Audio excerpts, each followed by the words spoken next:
Power is not a gift wrapped in courtesy. It is not handed to the patient, nor offered to the kind. Power is seized, often in silence, through understanding what others overlook and exploiting what they refuse to see. The world does not reward those who wait for justice. It rewards those who act while others hesitate. Every man and woman who has ever shaped destiny knew this, that authority does not descend from the heavens. It is carved from the chaos of human desire. People like to pretend that merit brings power, that if you work hard, stay humble, and follow the rules, you will rise. But that is a story told by the powerful to keep others obedient. The truth is far colder. Those who control the rules wrote them to protect themselves. The ladder is not meant to be climbed. It is meant to keep you climbing while they stand at the top. Real power begins when you stop believing in the ladder and start building your own. Power hides behind the illusion of fairness. Institutions preach equality while quietly ensuring hierarchy remains. Those who succeed are not always the most deserving, but the most daring, the ones willing to make decisions others are afraid to make. The difference between the powerless and the powerful is not intelligence or morality. It is the willingness to act when others wait for permission. Power is not polite. It does not knock. It breaks the door, enters, and stays. To take power, one must understand people, because power lives in perception, how others see you, how they fear losing your favor, how they depend on your strength. The one who wants power must first control how others feel in his presence. Confidence is a weapon sharper than any blade. Speak less than you know, show less than you have, and let mystery do your talking. When people cannot read your next move, they will begin to respect your silence more than another's speech. Every society creates a myth of fairness to keep its people tame. It praises obedience, patience, and humility because those traits make subjects, not leaders. The powerful preach these virtues because they weaken the very qualities that challenge authority. If you wish to rise above the herd, you must learn when to abandon these virtues. There will be times when kindness must be traded for strategy, when patience must give way to precision. Power demands timing, not purity. The powerless wait for opportunity. The powerful create it. Waiting is submission disguised as faith. If a door is closed, break another wall. If a path is blocked, walk through the forest where no road exists. The world belongs to those who refuse to wait for permission.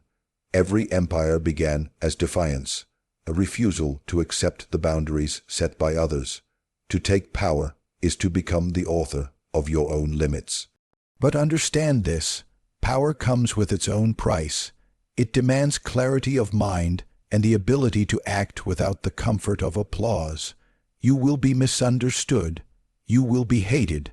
People will call you ruthless because you moved when they froze. Let them. Their opinion is the noise that surrounds progress. While they debate, you decide. While they dream, you execute. Taking power is not always about domination. It is about control. Control of self before control of others. The one who cannot master their emotions will never command respect. Rage, greed, or insecurity reveal weakness faster than any confession. The strongest are not those who shout. They are the ones who remain calm while others panic.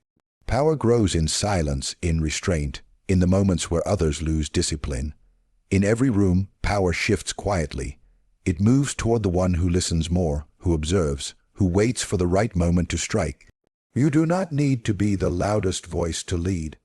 The one who influences the loudest voice already leads from the shadows. Influence is the unseen form of power, the ability to guide outcomes without revealing the hand that shaped them. Look around you. Every system, political, social, or economic, runs on invisible hierarchies. Those who appear to rule are often ruled by those behind the curtain. True power rarely stands in the spotlight. It whispers from behind the throne, from the places no one dares to look. Those who seek recognition lose control to those who seek influence. The wise understand this difference and act accordingly. To take power is to understand timing, patience, and deception. The timing to move when others are distracted. The patience to wait until opportunity ripens. The deception to appear harmless until strength is undeniable. Power is not seized in chaos. It is seized through precision. The strategist moves when others tire, when their vigilance fades, when their certainty blinds them. The strike is not loud. It is clean, inevitable, final. Most fail not because they lack strength, but because they crave permission. They want someone to tell them it's their turn. They wait for a sign, a rule, a fair chance. None will come. The world does not announce when it is ready for your ambition.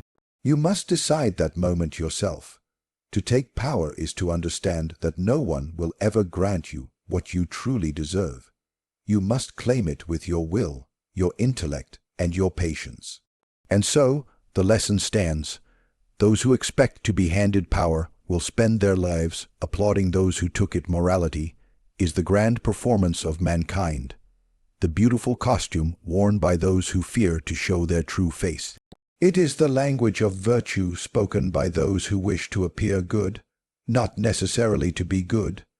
In every corner of society, morality is paraded as an absolute law, but in truth, it bends like metal in the hands of the powerful. What people call moral is often only what is convenient to believe at the time. The same act that is condemned in the weak is praised in the strong. The same cruelty that is vilified in defeat is celebrated as courage in victory. Those who understand the machinery of power know that morality is a tool, not a compass. It is used to guide the crowd, to shape obedience, to protect authority. The rulers of every age have cloaked their ambition in moral words, honor, justice, duty. Because such words blind the masses with comfort, people wish to believe that those who lead them are righteous, for it saves them from the pain of confronting how the world truly operates. But the wise understand, morality is a stage prop in the theater of control. It hides the strings that move the actors. The most dangerous illusion is the belief that morality is universal. It is not. What one culture calls noble, another calls savage.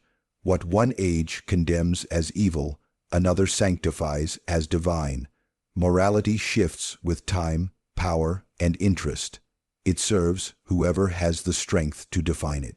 The powerful write moral codes not to guide their own behavior, but to chain the hands of others. They create rules of virtue that they themselves are never expected to follow. This is how kingdoms are built, how empires are maintained, and how generations are kept docile under the illusion of righteousness. To navigate power, one must see morality for what it is, a mask that conceals ambition, fear, and manipulation. The one who wears the mask skillfully gains influence, for people trust the appearance of goodness more than the substance of truth. The world is not kind to those who strip away this mask too early. Honesty is often mistaken for cruelty. Therefore, the strategist learns to wear virtue like armor, even while acting with the precision of reason. He does not reject morality, but he refuses to be ruled by it. He uses it as a language, a currency of respectability, a shield against suspicion. Consider how people judge actions not by their intention, but by their outcome. When a leader's ruthless decision brings victory, it is called necessary. When it brings ruin, it is called evil. The act itself changes nothing, only perception does. Thus, morality becomes a reflection of success, not of principle. Those who triumph write the story, and the story defines what is right. Understanding this truth separates those who command from those who serve. There is a secret power in appearing moral. People lower their guard before a man who speaks softly of justice and fairness. They offer him trust, believing he is harmless, unaware that beneath the calm words lies the sharp edge of strategy. To act moral without being bound by morality grants freedom, the freedom to maneuver, to calculate, to strike when others hesitate under the weight of conscience. Conscience is the luxury of those without ambition. For those who seek power, morality must serve purpose, not hinder it. Yet one must tread carefully. To discard morality entirely is to invite chaos, for even false virtue holds order together. The wise use morality as a cloak, not as a weapon of destruction. They understand that people need to believe in goodness to remain loyal. A ruler who exposes too much truth risks revolt, for the crowd cannot bear to see how fragile their beliefs are. Maintain the illusion. Let them see what comforts them while you act upon what strengthens you. The art is not in deception itself, but in balance, the ability to appear pure while pursuing what must be done. The powerful understand the theater of morality. They know when to display compassion and when to hide their hand, when to speak of sacrifice, even when the only sacrifice made is by others, when to condemn the vices they privately indulge. This duality is not hypocrisy, it is governance. A leader cannot move the world by clinging to virtue. He must stand above it, seeing morality as a tool of persuasion, not as a chain of limitation. Those who cling too tightly to ideals become victims of those who understand their fragility. Every generation produces dreamers who believe that good intentions alone can change the world. They speak of fairness, equality, and peace, yet they are crushed by those who understand that power shapes morality, not the other way around. The wise see goodness as a strategy when useful, and as a liability when exposed. Appear virtuous to gain trust, act decisively to gain control, and when the two conflict, remember that history honors results, not excuses. Morality, at its core, is theater for the masses and language for the few who know how to use it. It is not a law written in stone, but a script rewritten by every victor. The faces of saints and tyrants often share the same ambitions, only their stories differ. The saint hides his ambition behind holiness, the tyrant behind order, the politician behind progress. The difference is not in their motives, but in their mastery of disguise. Those who understand this rule can navigate the world without being trapped by the illusions of others. To live without understanding the mask of morality is to live as a spectator in a game where others write the rules. To understand it is to step behind the curtain, to see the machinery that moves society, and to use it with precision. The crowd will call you moral if your actions benefit them, immoral if they do not. But their judgment is wind. It changes direction with every passing storm. What remains constant is the truth that morality serves power, and those who command power decide what morality shall mean. Reality is not what exists. It is what people believe exists. The world moves not by truth, but by perception. Every throne, every empire, every leader's influence has stood not on the strength of fact, but on the power of illusion. Those who control how others see have no need to control what is. The crowd follows the image, not the essence. They worship shadows, and the one who casts those shadows commands their loyalty without lifting a sword. To control perception is to rule the unseen battlefield, the mind of the masses. People are not governed by logic, but by stories. They do not act from knowledge, but from emotion. The wise understand this and shape their image carefully, knowing that belief will always overpower reality. A man who appears strong will be treated as strong even when he doubts himself. A man who appears confident will be obeyed even if his plans are uncertain. The appearance of power often creates the power itself. Perception is the armor of influence. It protects you from attack and turns weakness into strength. When people believe you cannot fall, they will hesitate to challenge you. When they believe you are destined to win, they will follow you willingly. The illusion of control becomes control. The world's greatest conquerors, rulers, and thinkers all mastered the art of appearing unshakable even when chaos surrounded them. They understood that the first victory is always in the mind, yours and theirs. The crowd does not see the truth. It sees what it wishes to see. Give them symbols, gestures, and moments that speak to their desires, and they will build myths around you. Appear disciplined, and they will assume you are wise. Appear merciful once, and they will forget 100 acts of ruthlessness. Appear certain, and they will mistake your silence for strategy. Perception reshapes memory. It edits the past to fit the story people need to believe. The truth becomes irrelevant once the narrative is set. To control perception, you must learn restraint. Speak less, reveal little, let mystery surround you. The unknown invites fascination. The moment people believe they fully understand you, they begin to underestimate you. Let them guess, let them interpret your intentions through their fears and hopes. When they project their own meaning onto your silence, you control them without words. Power grows in ambiguity, for it forces others to fill the gaps with their imagination, and imagination is far stronger than truth. Deception, when done with purpose, is not a lie, but a strategy. The world runs on perception because truth is fragile and complex, while illusion is simple and convincing. A single rumor, repeated with confidence, can erase a lifetime of truth. A single gesture, staged at the right time, can rewrite an entire reputation. The wise use symbols and appearances as their weapons, knowing that people crave certainty and will accept illusion if it comforts them. The danger lies not in being misunderstood, but in being transparent. The one who reveals everything is powerless. To be fully seen is to be fully predictable, and the predictable are easy to control. Guard your image as you would guard your throne. Let the world see only what benefits you.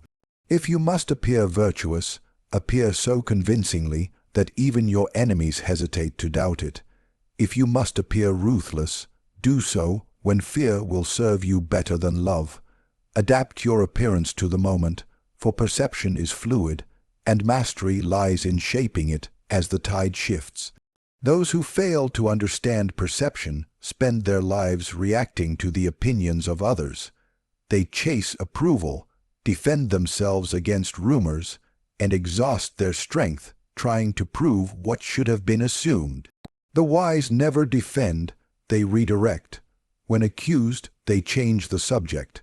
When doubted, they act decisively. When criticized, they stand silent until time reshapes the narrative. To control perception, you must not wrestle with it. You must guide it with patience and calculation. Even truth must be dressed to be believed.